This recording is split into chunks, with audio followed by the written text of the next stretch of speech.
CST peut être le détail qui va permettre de résoudre enfin le mystère entourant la disparition de Delphine Jubilard. Interviewé par Le Parisien le 22 février 2023, un voisin du couple a indiqué que la voiture de l'infirmière avait été bougée pendant la nuit du présumé drame. Un élément déterminant pour les enquêteurs. La disparition de Delphine Jubilard, qui n'a plus donné signe de vie depuis la nuit du 15 au 16 décembre 2020, serait-elle sur le point de trouver enfin une explication ? Interrogé par les journalistes du Parisien, un voisin du couple Jubilard a indiqué un élément déterminant dans la résolution de l'affaire, le stationnement du véhicule de l'infirmière qui a mystérieusement changé la nuit de sa disparition. Alors qu'il avait trouvé la voiture de la jeune femme, capot vers le haut le soir du 15, celle-ci aurait changé de sens le lendemain au petit matin. Elle aurait ainsi bougé pendant la nuit. La voiture de Delphine était garée à la seconde place en partant du haut, le capot vers moi, dans le sens de la montée, explique ainsi le voisin évoquant les habitudes de la jeune femme pour garer sa Peugeot 207 blanche, à savoir mettre son capot dans le sens de la montée, face au capot de son voisin. La veille, j'ai fait le créneau et je me suis garé normalement, développe-t-il.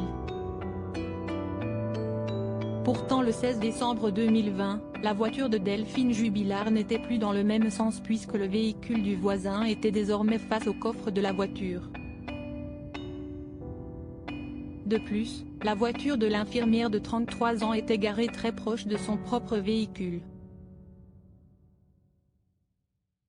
Le matin, ma fille était sur le côté le temps que je manœuvre, et je me dis, ils m'ont collé ce coup-ci, et je voyais le siège auto. Avant, je ne voyais jamais le siège auto. Je me suis dit, si est-ce bizarre, ils se sont garés autrement, poursuit l'homme. De son côté, Cédric Jubilard, principal suspect de l'affaire, nie toujours son implication dans la disparition de son épouse et explique le placement du véhicule de sa femme. Face aux enquêteurs, il avait d'abord expliqué que la voiture de sa femme était garée capot vers le bas lorsqu'elle est revenue du travail le 15 décembre. Une version différente du voisin interrogé par Le Parisien. Il avait ensuite précisé, Delphine se garait toujours vers le haut quand elle revenait du travail et vers le bas quand elle revenait de l'école. Pour rappel, un autre véhicule, soupçonné d'avoir transporté le corps de l'infirmière, avait été analysé par les enquêteurs, une voiture blanche appartenant à un ami du peintre plaquiste. Les résultats n'ont par la suite pas permis de confirmer la présence de l'infirmière de 33 ans dans ce véhicule. Cédric Jubilard reste présumé innocent des faits qui lui sont reprochés jusqu'au jugement définitif de cette affaire.